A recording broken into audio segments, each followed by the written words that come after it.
بسم اللہ الرحمن الرحیم وَاتْلُ عَلَيْهِمْ نَبَأَ إِبْرَاهِيمَ وَاتْلُ عَلَيْهِمْ نَبَأَ ابْنَيْ آدَمَ بِالْحَقِّ إِذْ قَرَّبَا قُرْبَانًا فَتُقُبِّلَ مِنْ أَحَدِهِمَا وَلَمْ يُتَقَبَّلْ مِنَ الْآخَرِ قَالَ لَأَقْتُلَنَّكَ قَالَ إِنَّمَا يَتَقَبَّلُ اللَّهُ مِنَ الْمُتَّقِينَ۔ پیچھے جو مضمون چل رہا تھا اس میں بنی اسرائیل زیر بحث تھے، اور بنی اسرائیل کا جو خصوصی امتیاز قرآن کریم میں ذکر کیا تھا وہ یہ تھا کہ شہادت علی الناس کے لیے ان کا انتخاب ہوا تھا۔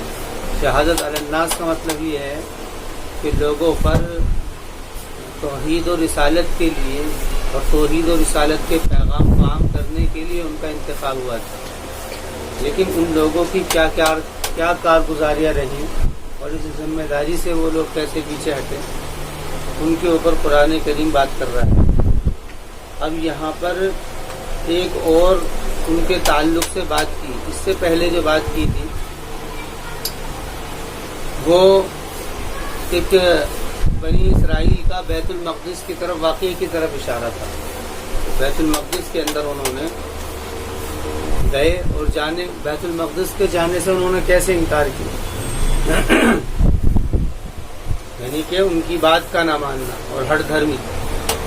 دوسرا ایک اور ان کا جرم یہاں پر ذکر کیا جا رہا ہے کہ آپ تلاوت کیجئے ان کے اوپر بنی آدم ابن آدم کے بیٹے کی خبر۔ نبا عربی کے اندر آتا ہے کسی بڑی حادثے کے لیے، کوئی بڑا معاملہ ہو جائے، کوئی بڑا حادثہ ہو جائے تو اس کے لیے قرآن کریم لفظ استعمال کرتا ہے نبا۔ نبا کا مطلب بڑا حادثہ، بڑا واقعہ۔ وَاتْلُ عَلَيْهِمْ نَبَأَ ابْنَيْ آدَمَ کہ آپ تلاوت کیجئے ابن آدم کی نبا یعنی خبر کو، بڑے حادثے کو آپ ان کے اوپر ذکر کیجئے۔ اِذْ قَرَّبَا قُرْبَانًا فَتُقُبِّلَ مِنْ أَحَدِهِمَا جبکہ انہوں نے قربانی دی، دونوں نے قرباناً ایک قربانی، قرباناً کچھ قربانی، قرباناً کے معنی یہ نکرہ ہے ایک یا کوئی۔ فَتُقُبِّلَ مِنْ أَحَدِهِمَا اور وہ قربانی جو تھی مینڈے کی قربانی تھی، وہ مینڈے کی قربانی تھی، اور ایک نے قربانی دی تھی کھیتی کی۔ یہ دو بھائی تھے، ایک کا نام تھا قابیل اور دوسرے کا نام تھا حابیل۔ قابیل اور حابیل یہ تھے حابیل اور قابیل، یعنی کہ ایک نے دی تھی قربانی مینڈے کی، مینڈے سے مراد وہ جانور ہوتا ہے بکری کی نسل کا، اور ایک نے دی تھی کھیتی۔ پہلے بنی اسرائیل کے اندر اللہ رب العزت کی طرف سے ضابطہ قانون یہ تھا قربانی کرنے کا کہ اپنی قربانیوں کو جنگل کے اندر رکھ دیا جاتا اور اللہ سے دعائیں کی جاتی، قبولیت کی، تو جو قبول ہوتی اس کو آگ آ کر کے جلا دیتی، اور جو جلاتی نہیں تھی وہ اس کی علامت تھی کہ اس کو اتار دیا گیا ہے اللہ کی بارگاہ سے۔ تو فَتُقُبِّلَ مِنْ أَحَدِهِمَا تو ان میں سے ایک کی قربانی کو قبول کر لیا گیا، حابیل کی قربانی کو قبول کر لیا گیا۔ حابیل نے مینڈے کی قربانی کی تھی اور قابیل نے کھیتی نہیں، تو حابیل کی قربانی کو قبول کر لیا گیا۔ حابیل جو تھا بھائی، دونوں بھائی تھے، اس طور پر کہ آسمان سے آگ آئی اور اس کو پکڑ، وَلَمْ يُتَقَبَّلْ مِنَ الْآخَرِ اور دوسرے کی قربانی کو قبول نہیں کیا، دوسرے کی قربانی کو قبول نہیں کیا، تو وہ اس بات سے بڑا، اس کی قربانی کو قبول نہیں کیا تو اس کو اس پر غصہ آیا، اس کو اس کے اوپر غصہ آیا، اور اس نے یہ کہا کہ بھئی میں اپنے بھائی کو قتل کروں گا۔ اس نے اپنے جی میں کہا قال لأقتلنک، اس نے کہا کہ میں یقیناً ضرور تجھ کو قتل کروں گا۔ قابیل نے حابیل سے کہا کہ میں تجھے قتل کروں گا۔ قال انما يتقبل اللہ من المتقین، اس کو اس بات پر غصہ تھا کہ میری قربانی قبول کیوں نہیں۔ تو حابیل نے کہا کہ اللہ تعالیٰ قربانی متقیوں کی قبول کرتا ہے۔ متقی یعنی جو اللہ کے خوف جس کے اندر ہو، اللہ کا خوف جس کے اندر ہو، یا پرہیز جس کے اندر ہو۔ پرہیز کا مطلب گناہوں سے، اور یہاں سے مراد ہو سکتا ہے کہ جو مال تم اللہ کے لیے دے رہے ہو وہ مال گناہوں سے، وہ مال حرام کمائی سے، وہ کام حرام طریقوں سے بچا ہوا ہو. یہ ساری باتیں اس کے اندر آئیں گی. انما یتقبل اللہ من المتقین، کہ اللہ قبول کرتا ہے متقیوں کی طرف سے قربانیاں. لئن بسطت الی یدک لتقتلنی ما انا بباسط یدی الیک لاقتلک. لئن بسطت، اگر تو پھیلائے گا میری طرف اپنے ہاتھ کو تاکہ تم اس کو قتل کرے. بھائی نے کہا حابیل نے، تاکہ تو مجھ کو قتل کرے. لئن بسطت، اگر تو پھیلائے گا میری طرف اپنے ہاتھ کو تاکہ تم اس کو قتل کرے. ما انا بباسط یدی الیک لاقتلک، نہیں ہوں میں پھیلانے والا اپنے ہاتھ کو تیری طرف تاکہ میں تجھے قتل کروں. مطلب یہ تھا کہ تیرا ارادہ قتل کرنے کا ہے لیکن میں اس سے دور ہوں. انی اخاف اللہ رب العالمین، کہ میں اللہ تعالیٰ سے ڈرتا ہوں. خوف اس کے معنی ڈرنا. تو اس کے اندر دونوں باتیں ہیں تقویٰ کے اندر، خوف پرہیزگاری. یہاں سے جو ہے خوف میں کہ میں اللہ تعالیٰ سے ڈرتا ہوں، اللہ تعالیٰ کی حکموں کی مخالفت کرنے سے میں ڈرتا ہوں. انی اخاف اللہ رب العالمین. انی ارید ان تبوء باسمی، میں چاہتا ہوں اس بات کو کہ تو لیے پھرے میرے گناہ کو اور اپنے گناہ کو. یہاں پر مطلب یہ ہے یعنی اگر تو نے ایسے کر دیا تو ایسے کرنے کی وجہ سے میرا گناہ بھی تیرے سر پر آئے گا اور تیرا گناہ تو تیرے سر پر ہے. میرا گناہ کا مطلب یہ ہے، شریعت کا قانون ضابطہ یہ ہے اخلاق کے اندر کہ اگر کسی نے کسی کے ساتھ میں ظلم کیا ہوگا، چوری کی ہوگی، اس کو مارا پیٹا ہوگا تو اس کے وبال سارے اس کے اوپر ڈال دیے جائیں گے. اس کے وبال جتنے بھی ہیں، مقتول کے وبال یا مظلوم کے وبال، سارے ظالم کے اوپر یا قاتل کے اوپر یا جو بھی ہے اس کے اوپر ڈال دیے جائیں گے. تو اسی کی طرف اشارہ ہے کہ تو لیے پھرے گا میرے گناہ کو واسمی کا اور اپنے گناہ کو، فتکون من اصحاب النار، تو ہو جائے گا جہنمیوں میں سے. وذالک جزاء الظالمین، اور یہ ظالمین کا بدلہ ہے. یعنی اللہ تعالیٰ کی طرف سے ظالموں کو اسی طریقے سے بدلہ دیا جاتا ہے، ظالمین کا بدلہ ہے. وذالک جزاء الظالمین، اور یہ ظالمین کا بدلہ ہے. فطوعت لہ نفسہ قتل اخیہ، طوعت تطویع اس کے معنی ہے لپیٹنا. یہاں پر مطلب یہ ہے طویع تا واو یا، اس کے معنی آتے لپیٹنا. تطوع نفل، تطوع یعنی کہ تطوع اس کے معنی ہے زائد کوئی کام. اس کے لفظی معنی ہے زائد کوئی کام کرنا، فرض ضروری کام کرنا. تطوع زائد کوئی کام کرنا.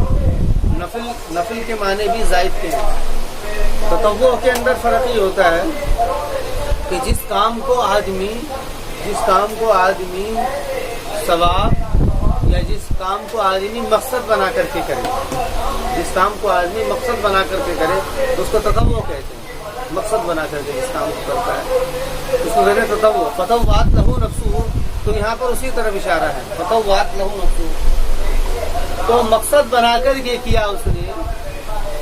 فطوعت لہ نفسہ، تو اس نے مقصد بنایا، اپنے تو مقصد بنا دیا اس کے لیے اس کے نفس نے. مطلب اس کے نفس نے اس کو وہ کام اچھا کر کے دکھلا دیا اور اس نے یہ خیال کیا اور یہ پلان کر لیا پورا کہ اب میں یہ کام کروں گا. قتل اخی ہی، اپنے بھائی کے قتل کا. اس نے یہ مقصد بنا لیا اپنے بھائی کے قتل کا. فقتلہ، تو اس نے اس کو قتل کر. فاصبح من الخاسرین، تو وہ ہو گیا خسارے والوں میں. یعنی اس نے یہ کام کیا، پلان بنایا اور اپنے بھائی کو قتل کر دیا. فاصبح من الخاسرین. سب سے پہلا قتل دنیا کے اوپر جو ہوا تھا وہ حابیل کا قتل تھا جو کہ قابیل نے کیا تھا. فبعث اللہ غرابا یبحث فی الارض، یہ پتہ نہیں تھا کہ اگر کوئی مر جائے تو کیا کیا جائے. فبعث اللہ غرابا، تو اللہ نے بھیجا کوے کو، یبحث فی الارض، جو کہ بحث کر رہا زمین میں. بحث کرنا یعنی زمین کو وہ کرود رہا تھا، وہ زمین کو کرود رہا تھا. اور وہ اس نے یہ کیا،